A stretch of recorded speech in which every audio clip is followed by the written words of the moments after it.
Bonjour à tous. Si vous voulez bien vous installer, on va commencer la journée. Vous êtes ici accueillis par le pôle alimentation de l'Université de Tours, un pôle, faut rapprocher, un pôle pluridisciplinaire qui rassemble des chercheurs et des enseignants-chercheurs de l'université et des organismes associés sur le site pour travailler autour de questions autour de l'alimentation. Le pôle est animé par Bruno Loriou, professeur à l'Université de Tours, qui malheureusement est en retard ce matin pour des questions de trafic SNCF qui a l'air très perturbé entre Paris et Tours. Alors, il arrivera dès que possible, il vous fera une présentation un peu plus détaillée du pôle et de ses activités.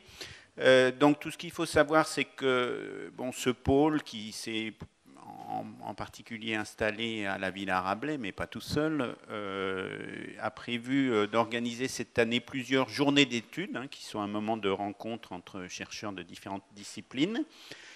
Donc, a priori, au moins 3 journées pour cette année. Et donc, c'est la première journée aujourd'hui que nous avons intitulée Volaille d'hier et d'aujourd'hui et que nous avons co-organisée avec Marie-Pierre Aurard-Herbin de l'Université de Tours.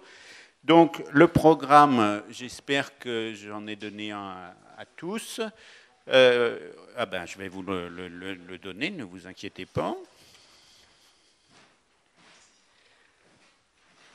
Et le programme va être un petit peu chamboulé du fait de ces problèmes de train. Donc on va commencer, enfin je commencerai puisque je suis présent, Marie-Pierre présentera la suite, et puis après on avisera un petit peu en fonction des arrivées ou des non-arrivées dans la journée. Là vous le revoyez, c'est ce que vous avez sous le nez, je pense que vous voyez à peu près rien. Vous avez vu qu'on va parler de volaille sous différents aspects toute la journée. Alors, il y a d'un côté des gens qui sont plus du côté biotechnique, comme les collègues de l'INRA, et puis de l'autre côté, des gens qui sont en sciences humaines et sociales qui vont avoir une approche complètement différente.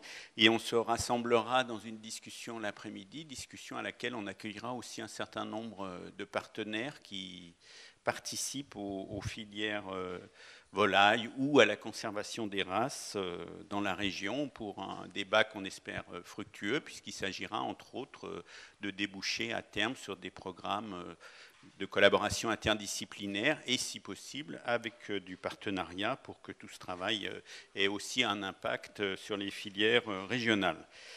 D'autre part, à 18h, nous avons invité Madame Danielle Alexandre Bidon de l'École des hautes études en sciences sociales qui viendra nous parler des volailles dans la bande dessinée. Et donc, ça sera une séquence qui sera ouverte plus largement. Alors, je ne sais pas si on sera pour autant plus nombreux, mais il y aura aussi des gens différents qui ne participeront qu'à cette partie. Alors, vous avez sur le programme, vous avez aussi la liste des inscrits, du moins ceux qui s'étaient inscrits avant la fin de la semaine dernière, parce qu'à un moment, on arrête de remettre à jour le programme. Donc, il y a sans doute quelques personnes en plus qu'on est content d'accueillir. Donc, conférence à midi, déjeuner pour ceux qui s'étaient inscrits à temps. Alors après, on se comptera à midi, peut-être qu'on pourra ajuster, mais pour l'instant, on avait demandé à ceux qui s'étaient inscrits trop tard de se débrouiller autrement, parce que malheureusement, à un moment, il faut arrêter un nombre de couverts. Ce n'est pas des couverts, puisque c'est un buffet, mais bon, voilà. Donc, écoutez, pour l'introduction est donc terminée. On aura une présentation plus détaillée du pôle plus tard dans la journée, dès que Bruno Loriou sera disponible. Et on va donc commencer par le premier exposé, qui est le mien. Alors, je vais sortir de là. Hop là.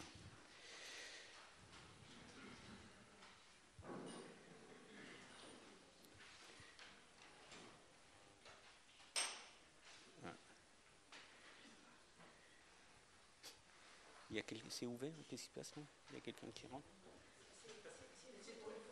Ah, c'est pour une photo. Ah, c'est toi, Oli. D'accord. Alors. Bon, donc pour le premier exposé que j'ai intitulé Diversité des produits et des modes de production de volailles de chair et enjeux pour la recherche, on va dire que c'est plutôt une introduction, donc on va dire du côté biotechnique. Il n'y a pas du tout d'histoire là derrière, c'est un petit peu comment sont organisées les filières de production avicole au jour d'aujourd'hui et quelles questions ça pose aux chercheurs et aux acteurs de la R&D. Alors, j'ai placé ça sous le cycle de l'UMT Bird. L'UMT Bird, en fait, c'est un programme collaboratif entre l'INRA et un institut technique, l'Institut technique de l'aviculture au départ, qui est listé là-haut, et puis qui s'est élargi aux autres instituts qui sont à droite. Je vous en parlerai plus tard au fil du temps. Donc une UMT, c'est une unité mixte technologique. BIRD, ça veut dire biologie, innovation, recherche et développement en aviculture, et c'est sous l'égide du ministère de l'Agriculture pour faire donc de la R&D au profit des filières de production. Alors, le contexte, tout d'abord, pour les produits de volaille. Alors, je parlerai aujourd'hui uniquement de viande de volaille. Je ne parlerai pas du tout d'œufs. Hein, c'est un autre aspect des filières volailles, très important aussi. La consommation de viande de volaille, dans un contexte où, en fait, en Europe, la consommation des viandes, c'est ce qui est représenté ici en pointillés noirs au total et en diminution quand même. En fait, la plupart des productions sont en assez forte diminution, hein, en particulier, vous voyez en vert en bas, viande bovine et viande ovine. Et finalement, non, les viandes de volaille, au contraire, sont en augmentation. Donc il y a une forte demande au niveau européen, et c'est vrai aussi au niveau mondial. Alors, ces viandes, elles sont très diverses en fait, et ça sera donc je vais partir finalement plutôt du produit pour remonter vers les modes de production. J'ai choisi de faire comme ça. Et ce qu'il faut noter, c'est qu'il y a à la fois une diversité en termes de présentation des produits, hein, c'est ce qu'on voit un petit peu sur l'axe des ordonnées ici, avec des produits qui vont depuis des carcasses entières en bas jusqu'à des produits transformés, en passant par des stades intermédiaires de découpe ou de reconstitution de produits, là, sous forme par exemple de rôti. Et puis en face, il y a beaucoup d'espèces de volailles qui sont élevées. Alors quelques-unes et un peu par ordre décroissant d'importance en tonnage, le poulet bien sûr, la dinde, la pintade aurait dû passer après le canard en fait, mais bon voilà, c'est représenté comme ça. Et puis sur l'autre axe, ça représente un peu toute la diversité de la gamme de produits, depuis des produits très standards jusqu'à des produits sous signe de qualité. Et là aussi, quand on va de la gauche vers la droite, on diminue les tonnages. Alors, bon, le standard, c'est ce qu'on appelle des fois le poulet industriel. À droite, on a donc les poulets de type fermier. Et si j'ai mis une petite image de parcours, c'est parce que les trois types de production à droite sont marqués par un accès au parcours. Et après, des étiquettes qui sont label rouge, agriculture biologique et, pour au moins une, la volaille de Bresse, appellation d'origine contrôlée. Et puis au milieu, il y a des produits qu'on appelle certifiés, qui sont ici et qu'on trouve, en fait, c'est des cahiers des charges de distributeurs, et c'est des animaux un petit peu intermédiaires en matière de qualité et de performance. Alors, si on regarde un peu les parts de marché de ces différentes filières de volailles de chair, c'est le poulet qui vient en premier, hein, avec à peu près 65% du marché, suivi de la dinde, 21%, le canard, 12%, et un tout petit peu de pintade, c'est de l'ordre de 2%. Alors, ces viandes, quels sont leurs débouchés? Elles sont pour une part exportées, hein, à peu près 35% de la production française, et à 65% consommées sur le marché intérieur, dont les 3/4 par les ménages et un quart en restauration hors domicile. Alors en dessous, on a un camembert qui représente à peu près comment se répartissent les achats, cette fois-ci donc du 3/4, c'est-à-dire les ménages. Et vous voyez, ce n'est pas très surprenant qu'il y a une grosse partie, à peu près les 3/4, entre super hypermarché et discount. Hein. Ça, c'est l'organisation actuelle du commerce. Hein. Bon, une petite illustration de la dynamique en croisant en fait à la fois la diversité des produits et les circuits de distribution. Alors, elle est peut-être un petit peu difficile à lire, mais enfin, donc vous avez vu quand on part du bas vers le haut, on va des volailles fraîches entières, les poulets prêts à cuire, donc c'est la carcasse entière, les découpes de poulet, les découpes de dinde et les produits plus élaborés. Et ce que ça montre, je dirais de manière assez schématique, c'est que finalement, sur tout ce qui est produit classique entier, ben, on est plutôt sur une dynamique négative, alors qu'en fait, sur les produits découpés et transformés, on est dans une dynamique qui est plutôt positive, alors avec une interaction aussi avec les modes de distribution, mais c'est peut-être un peu compliqué de rentrer dans le détail. Alors, à noter aussi un point, c'est que il y a quelques années, les produits découpés, c'était surtout de la dinde. Et en fait, la dinde a quand même, est un peu en retrait par rapport au poulet qui est vendu de plus en plus sous forme découpée aujourd'hui. Donc un point malheureusement important, c'est que le marché français du poulet standard, hein, donc je vous ai dit que c'était quand même 65% des volailles, il est fortement pénétré par les importations et en fait, il est de manière différentielle selon à quel segment on s'intéresse. Donc en gros, ce que vous voyez quand c'est en vert, ça représente la production et sa distribution en France, et le jaune, c'est l'importation. Donc en fait, on a trois modes de distribution, vente au détail, restauration hors domicile et transformation industrielle des produits. Et donc, ça vous montre que, alors que sur le détail, finalement, la pénétration des produits d'importation est assez faible, elle est très importante et même majoritaire sur la restauration hors domicile et pour tout ce qui est les produits transformés de manière industrielle. Alors, à noter que, en fait, quand on parle d'importation, souvent les gens ont tendance à croire que ça vient de très loin, que ça vient du Brésil. Ce n'est pas le cas. C'est 90% d'importation, en fait, en provenance de voisins européens. Donc, remontons maintenant au niveau de la production et de sa diversité. Donc, c'est peut-être assez trivial, mais un poussin, quand il sort qui est issu d'un couvoir, il rejoint une ferme où il est élevé et il peut rejoindre, enfin, vous verrez plus tard qu'il y a différents types génétiques, mais il est aussi élevé dans différents modes d'élevage. Alors, le plus représenté, c'est l'élevage de type standard, donc des animaux qui sont élevés en claustration, soit pour atteindre un poids relativement modeste, autour de 1,9 kg, très rapidement. C'est des animaux à croissance très rapide, en 35 jours. Et ces poulets-là, ils sont pas mal utilisés pour la découpe. Alors quand vous achetez des filets de poulet, des cuisses de poulet, c'est souvent ceux-là. Ou alors, ils sont amenés à un âge un peu plus avancé, autour de 50 jours, et c'est des poulets qui sont lourds. Alors, on a des poids là, de l'ordre de 3 kg et quelques, et ils font 52 jours, et ça, c'est plutôt les poulets qui sont élevés plus spécifiquement pour produire de la viande qui, en fait, va être transformée. Alors, ça peut être des nuggets, des jambons de poulet ou autres produits.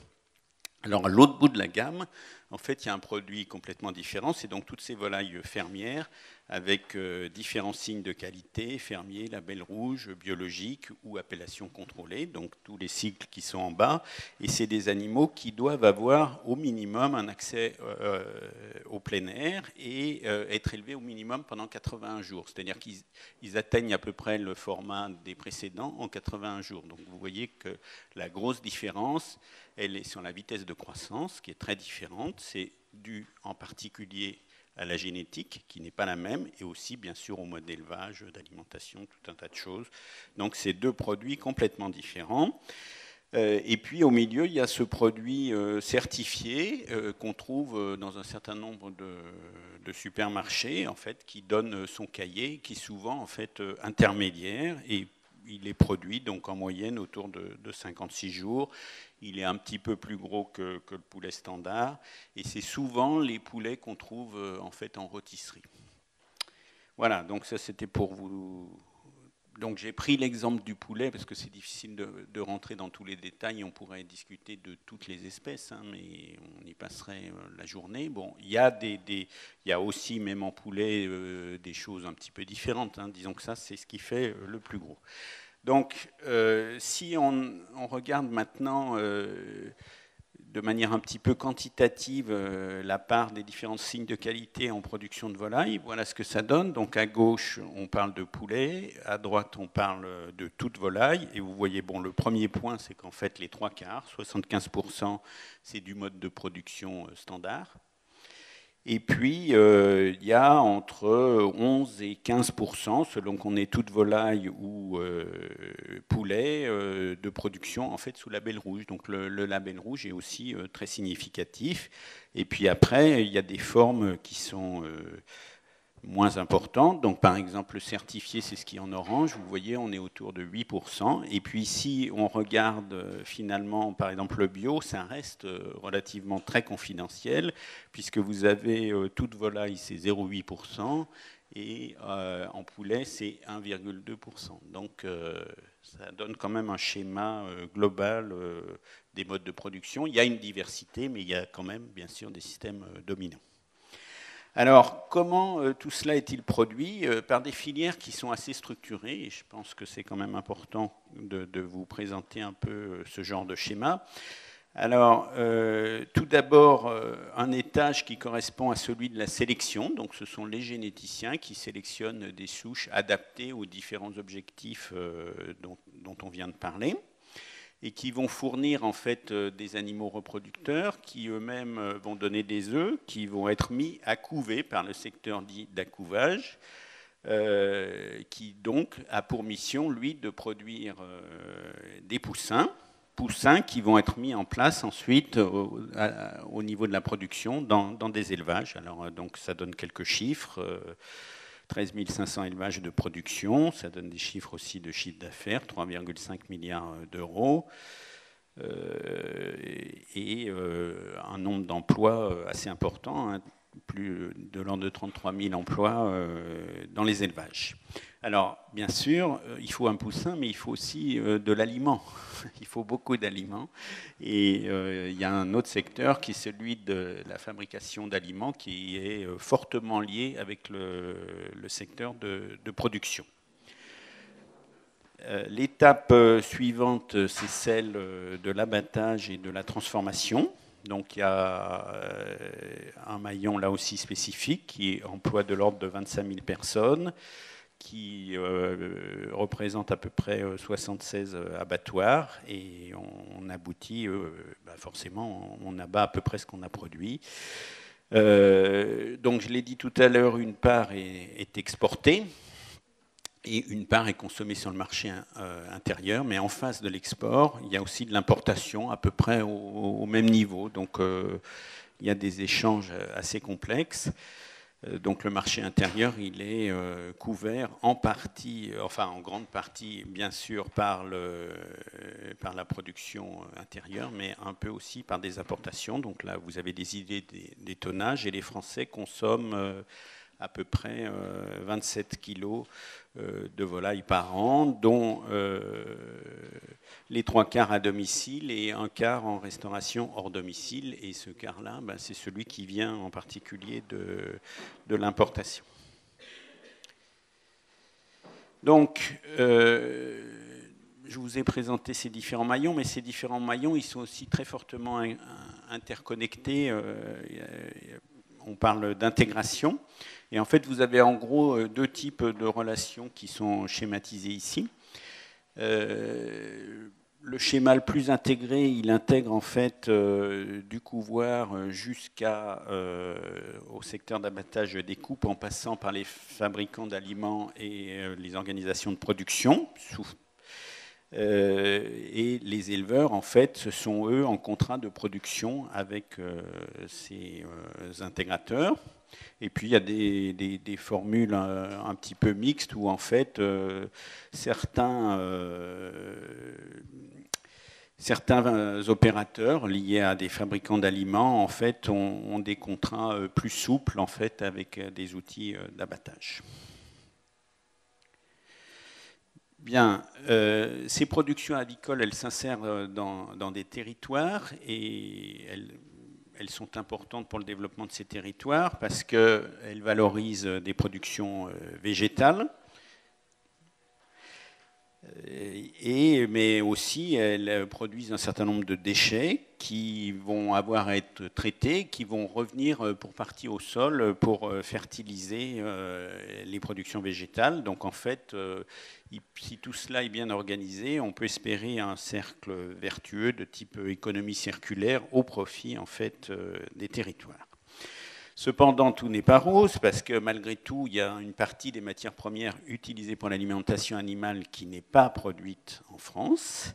Et en particulier, c'est lié les volailles ont des besoins importants en protéines. Et ces protéines, la ressource la plus utilisée, c'est le soja, dont vous avez tous entendu parler. Et ce soja, il est produit dans les pays qui sont indiqués en bas à droite, c'est-à-dire surtout en Amérique du Sud et en Amérique du Nord.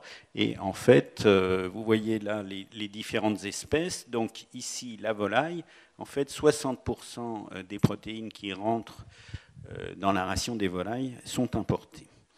Donc là, effectivement, on a un certain nombre de questions. Donc on en arrive aux enjeux de recherche. Alors, les productions avicoles ont un certain nombre d'atouts. On a vu qu'elles étaient tirées par une consommation, une demande assez importante. Ça reste des produits carnés à des coûts relativement modestes, ce qui conforte cette consommation, réputés de bonne qualité nutritionnelle, et puis avec un impact environnemental qui est relativement modéré. Alors, je n'ai pas d'illustration là-dessus, mais l'impact environnemental par rapport aux autres viandes, en particulier de gros mammifères, est nettement plus modeste. Par contre, ces systèmes, ils ont aussi des faiblesses. Alors notamment, bon, je vous ai expliqué la part très importante de ce poulet dit standard, mais en fait c'est un poulet qui, quand il est produit en France, il est en forte compétition avec les pays voisins. Alors je vous ai dit qu'on avait une forte importation des pays des voisins européens. Et en fait, les filières françaises ont un déficit de compétitivité lié à tout un tas de choses qu'il faudra éventuellement combler si elles veulent rester dans cette course-là, sachant que les gens consomment de plus en plus de produits découpés, transformés, élaborés, qui viennent, je vous l'ai dit, de cette production-là. Donc c'est quand même un marché porteur, mais finalement dans le secteur de production dans lequel on a un certain nombre de difficultés. Alors les filières alternatives sont dynamiques d'une certaine manière, mais d'un autre côté, quand on voit justement cette évolution de la demande vers des produits plus découpés, plus transformés, secteur qu'elles pénètrent pas très bien, pour des questions là de coûts qui sont forcément plus élevés, ben, elles aussi ont à réfléchir à cette adaptation aux attentes des consommateurs. Alors, opportunité, menace, j'ai mis un peu ensemble parce que je trouve qu'on peut souvent les voir dans un sens et dans l'autre. On a dit que l'impact environnemental, il était relativement modéré. Oui, c'est une opportunité, mais malgré tout, quand on concentre les élevages dans un certain point, ben, cet impact, il peut être assez important. Le lien au sol, il est souvent recherché par le consommateur qui aime bien savoir d'où où sont produits ces aliments. Mais bon, on a vu qu'il n'était pas toujours si évident que ça. Bon, d'abord parce qu'on parle de système hors sol, on ne fait pas pâturer les volailles, même si on leur donne accès à un parcours. Enfin, les ressources alimentaires viennent surtout des fabricants d'aliments du bétail. Ils sont, on l'a dit, importés. Donc là, il y a un travail à faire. On peut et on travaille sur des alternatives au soja. Bon, le bien-être animal, c'est une question générale pour toutes les productions animales. Est-il respecté? Peut-il être amélioré? Comment? Alors, on peut imaginer que les différentes filières ont des atouts différents, mais bon, encore faut-il les faire valoir. Le risque sanitaire, il est toujours là. Alors, il est bien contrôlé dans les élevages en claustration, qui ne sont pas toujours ceux que le citoyen consommateur apprécie le plus. À l'inverse, dans les élevages plein air, il peut être plus difficile à contrôler. Donc là, il y a des choses un petit peu difficiles. Et puis au niveau des systèmes d'élevage, il y a beaucoup de questions autour de l'acceptation des systèmes d'élevage actuels.